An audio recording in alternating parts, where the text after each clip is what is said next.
Umunsi ku munsi utuzi dushyashya nibwo tuvuka. Hari abantu bibaza yuko hari ibitakuviramo akazi. Hari abitwa ababonsa, bandi barinda abanyacyubahiro cyangwa se n'abantu bagiye batandukanye. Abo bakuru tuzi tugiye dutandukanye badukora ku bantu ku giti cyabo, badukora mu tubare ndetse bakadukora ku masitade n'ahandi hagiye hatandukanye, mu nzu mberabyombi ziberamo ibitaramo n'ahandi. Gusa ariko amagingo aya ngaya inkuru ihari ni ukubera yuko ababonsa barinda ku masitade bamaze gukora ibintu bigiye bitandukanye ndetse bitari byiza. Ibintu bagenda bakora bahutaza bamwe mu basitari ndetse n'abayobozi mu buryo bugiye butandukanye. Byagiye biba ku bantu benshi hano mu Ruganda, yaba ari urwa siporo ndetse n'abantu bose bitabira ibitaramo, tutibagiwe abitabira imipira ku masitade agiye atandukanye. Niyo mpamvu ahangaha nka Fortune TV twagukorera urutonde rw'abantu bagera kuri 7 bahutajwe n'abitwa ababonsa mu bihe bigiye bitandukanye kandi bakabikora na ubuhutsi. Benshi magingo aya ngaya bari kubyinubira ndetse babigaya, basaba ababashinzwe yuko babaha amahugurwa ndetse bakabitaho kugira ngo barusheho gukora akazi kabo neza ndetse batabangamira rubanda cyangwa se abitabira ibintu byabo ku masitade, mu tubare, mu bitaramo n'ahandi hagiye hatandukanye. Iyi ni Fortune TV, wowe kandi kuri subscribe, like, share, comment n'ibindi bitandukanye tujye tubana everyday. Reka ngwiti welcome. Turahera kuri 7 tumanuka tujya kuri 1 bayita countdown ndetse n'ibigano bya Versus byose bisanga hano kuri Fortune TV. 7 bamwita Rockman Nzeyimana ukora kuri televiziyo y'u Rwanda, yahutajwe n'ababonsa ubwo yari muri stade Amahoro. Icyo gihe yari ari kugenda azengurukana n'uwitwa Jose Chameleone ubwo wamuhaga ngamuyobore mu bikorwa bitandukanye harimo no kuzenguruka kuri stade Amahoro. Maze icyo gihe bivugwa yuko umubonsa atari yamumenye, kandi nubwo yaragiye muri duties cyangwa se inshingano, umubonsa biba ngombwa kamukubita urutugu maze yikubita hasi. Bivuga yuko ahubwo atanamukubise urutugu gusa, ahubwo ngo yamukubise ingumi yo mu nda, maze undi nawe yikubita hasi.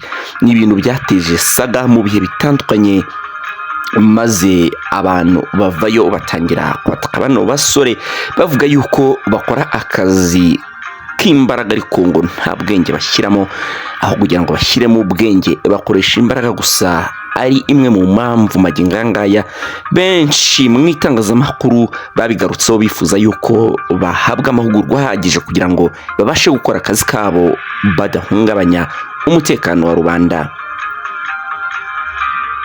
Kuri 6 turasanga bita Karikeza. Uyu nguyu Karikeza ni umunyamakuru wa inyarwanda.com, akora kuri yo bita Inyarwanda TV Sports.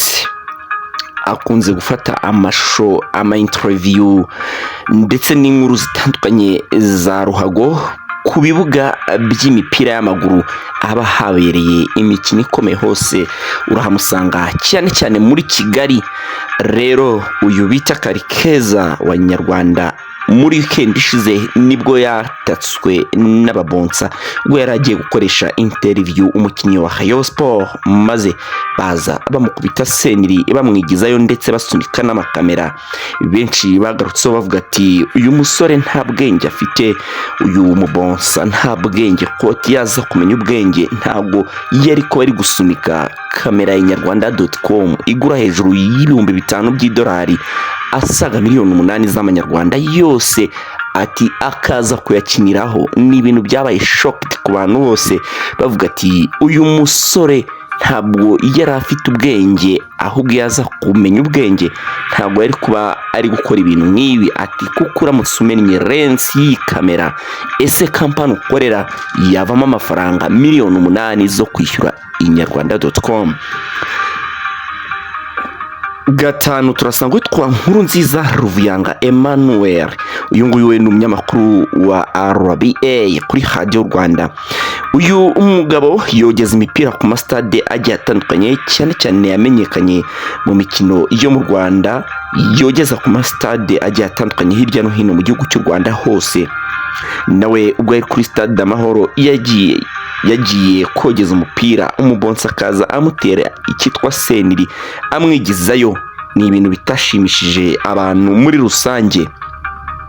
Umwanya wa kane tuhasanga uwitwa Rugangura Agisere, nawe ni umunyamakuru wa RBA Radio Rwanda. Yagiye kogeza umupira nawe ahitwa Nyamirambo ubwo wari urangiye, maze agenda agana kuri modoka ya RBA agiye kubika Quantum. Ni kimwe mu bikoresho bigize radio. Nuko umubonsa aramubwira ati igirayo, genda uzenguruka yara hirya. Maze uwitwa Rugangura Agisere agerageza kumwumvisha buryo ki agiye kubika Quantum, ari no kumwerekana imodoka iri. Undi nawe aramubwira ati oya, genda ucinyimiriya ujye kuzenguruka. Undi nawe mu gukunda amahoro aravuga ati nta kundi, aremera ajya guca aho hirya. Gatatu turasanga witwa Sekovia Mutesi. Uyu ni umunyamakuru wa Mama Urwa Gasabo. Usibye ko ari umunyamakuru, niwe muyobozi w'abanyamakuru bigenga. Uru rwego ayobora rwitwa RMC cyangwa se rwite Rwanda Media Commission. Ariko nawe yaje kugaragara mu mashusho ari gutangirwa ku kibuga cy'umupira cy'Inyamiyose ubwo yari agiye kureba match, bamubuza kwinjira maze bajya kumucisha ahandi hantu. Bigaragara yuko bitashimishije abantu kuko yasagariwe mu buryo nk'ubu bwo kudaherezwa uburenganzira bwo kwinjira kuri stade nk'uko yabishakaga ahitwa Inyamirambo. Kabiri turasanga witwa Kakuzankuriza Charles cyangwa se umwite Kenisi. Uyu yaje gusakarirwa n'umubonsa ni mu karere ka Huye kuri stadium mpuzamahanga ya Huye ubwo yari yagiye kureba match ya Mukura na Gasogi. Maze icyo gihe uwitwa Kenisi asagarirwa n'umubonsa amuhagurutsa amwigizayo. Abantu yewe bagerageza kumubwira ati uwo n'umuyobozi wa Gasogi, uwo ngo n'umunyamakuru ukomeye, ati wimhutaza. Undi nawe arangije aboneraho kurekera guswitwa Kenisi akubwira yuko bitari kuvamo na gatoya iyaza kumutera iyo seniri, avuga ukuntu bitari kumworohera habe na gato.